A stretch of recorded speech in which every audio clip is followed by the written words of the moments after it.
ku ka mbetur i plagosur një person nga ky sherr.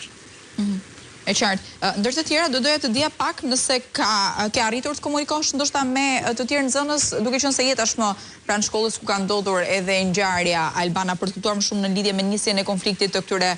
nxënësve, dhe a ka patur roje shkolla në momentin kur ka ndodhur ngjarja që mund të kenë ndërhyrë më pas në neutralizimin, ose nëse mund të ishte parandaluar apo jo si gjë? Në fakt shkolla ka roje për shkak të hapësirës së madhe së oborrit pikërisht në këtë shkollë. Sherri ka ndodhur pikërisht tek porta hyrëse e kësaj shkolle, ndërkohë që roja ka qenë në oborrin e madh të shkollës. Menjëherë është ndërhyrë dhe ndihma e rojës për të parandaluar dhe për të mos lejuar të agravojë sherrin ndodhur mes këtyre personave, ndërkohë është lajmëruar dhe policia e Durrësit për të mbërritur menjëherë në vendngjarje në momentin që ka nisur sherri, duke mos lejuar të agravojë situata e këtij sherri, pra për pasur të tjerë të lënduar nga ky sherr masiv i ndodhur mes disa nxënësve të pranë shkollës në Shënavlash. Albana, unë lexova pak minuta më herët,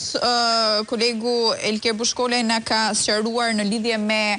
informacionin e shpërndar nga policia tashmë, ku nuk ka në asnjë moment të përmendur faktin që ka patur përdorim të një mjeti prerëstik në këtë rast, që ishte edhe fakti që ka ndodhur një plagosje e lehtë. Si është informacioni i shpërndar nga policia me të dhëna që ka arritur të grumbulloshti në vendin e ngjarjes, dhe pse policia është duke tentuar për ta fshehur këtë ngjarje ose dinamikën e saj në tërësi se si ka ndodhur?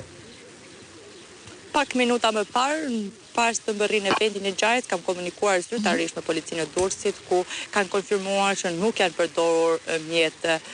të ftohta pra tip thik dhe nuk ka pasur të lënduar nga ky sherr pikërisht i ndodhur në shkollën në Shënavlash, ku në menjëherë në mbërritjen e vendin e ngjarjes kemi parë prova nga afër ku ka pas shenja gjaku në dysheme, por dhe në mur të kësaj shkolle, sipas videove që kemi faktuar nga ky sherr masiv i ndodhur dhe nga komunikimi që kemi pasur dhe me nxënës të kësaj shkolle.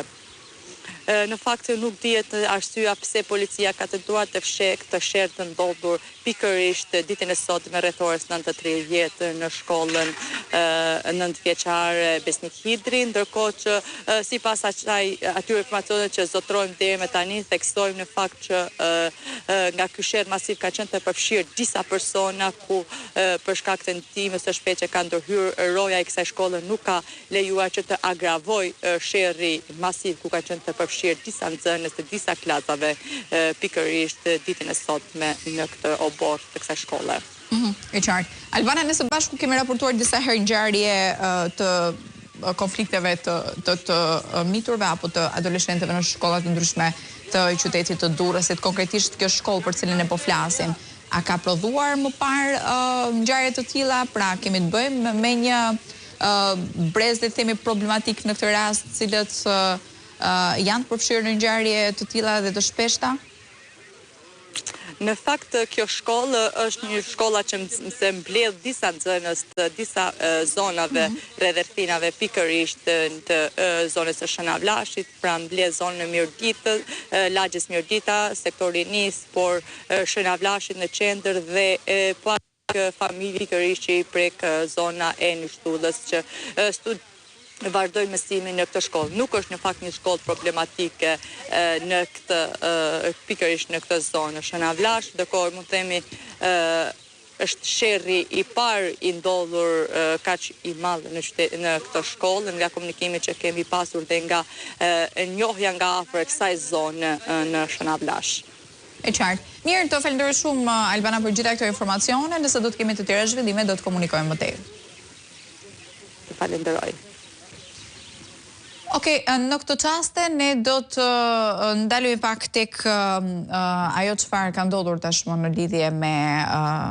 këtë ngjarje në qytetin e Durrësit, konkretisht në zonën e Shënavlashit. Është një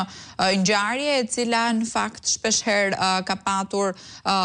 edhe persona të plagosur apo të lënduar, shpeshherë ka ndodhur në tragjedi, por